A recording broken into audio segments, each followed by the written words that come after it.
हाँ जी स्टूडेंट्स, देखिए middle term splitting से फैक्टराइज करना मैंने आपको स्टेप बाय स्टेप बता दिया। लेकिन जब इक्वेशन आती है तो हमारे पास अलग अलग नंबर्स होते हैं। हमें फर्स्ट टर्म जो एक्स स्क्वायर वाली टर्म है और लास्ट जो कांस्टेंट टर्म है उन्हें मल्टीप्लाई करना होता है।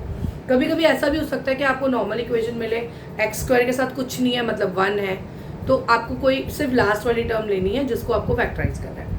अब हम एनसीईआरटी का एग्जाम्पल 5 करेंगे जिसमें रूट्स है। रूट्स देख के बहुत सारे बच्चे घबरा जाते हैं कि हमें रूट्स करना नहीं आता, और वो उतना मुश्किल बिल्कुल भी नहीं है। मैं आपको बहुत इजीली ये समझाऊंगी कि रूट्स को आप फैक्टराइज कैसे कर सकते हो। फिर चलिए एग्जाम्पल 5 करते हैं।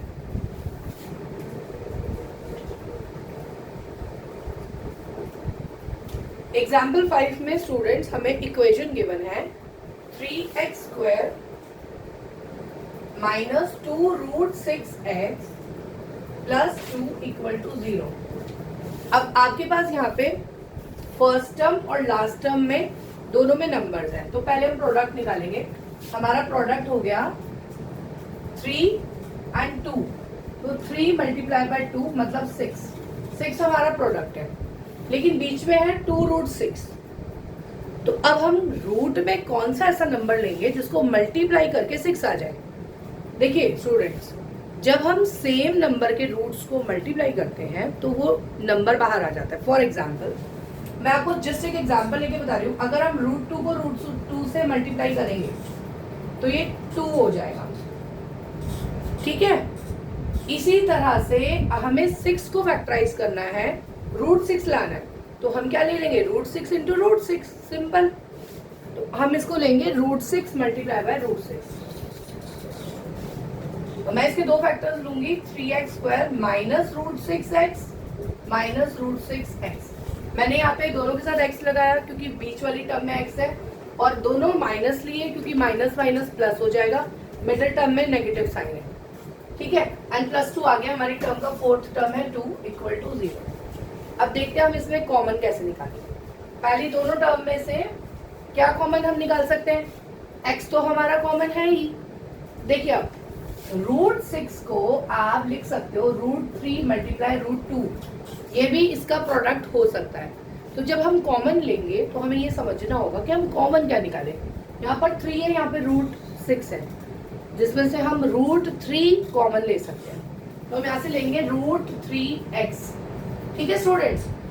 अगर हमने √3x बाहर लिया तो 3 में से क्या बचा, जैसा मैंने आपको बताया √3 को √3 से मल्टीप्लाई करेंगे तो 3 आएगा।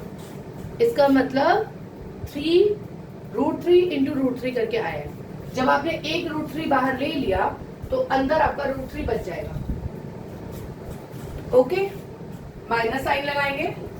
अब √6 में से आपने √3 बाहर ले लिया, √6 का प्रोडक्ट है √3 इंटू √2, तो आपका √2 अंदर बचा।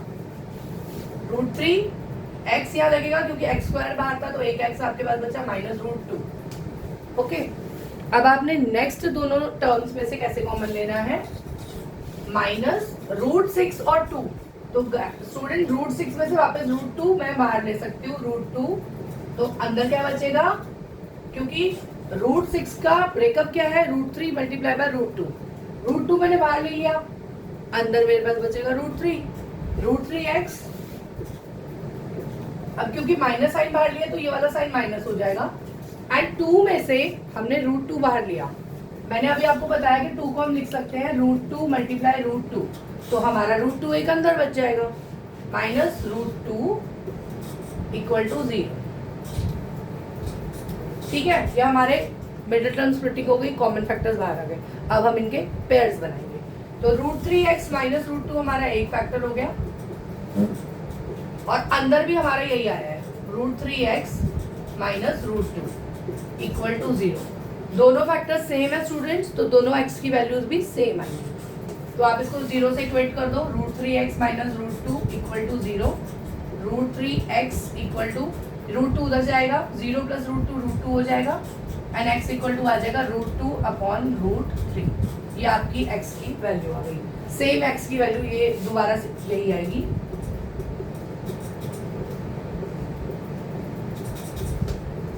x आ गया आपका √2 अपॉन √, ये आपकी दो वैल्यूज आ गई सेम x की जो आपने क्योंकि स्क्वायर क्वाड्रेटिक इक्वेशन है तो 2 वैल्यूज हमेशा आएंगी, तो ये दोनों वैल्यूज आपकी आ गई √2 √3 अपॉन √2 अपॉन √2।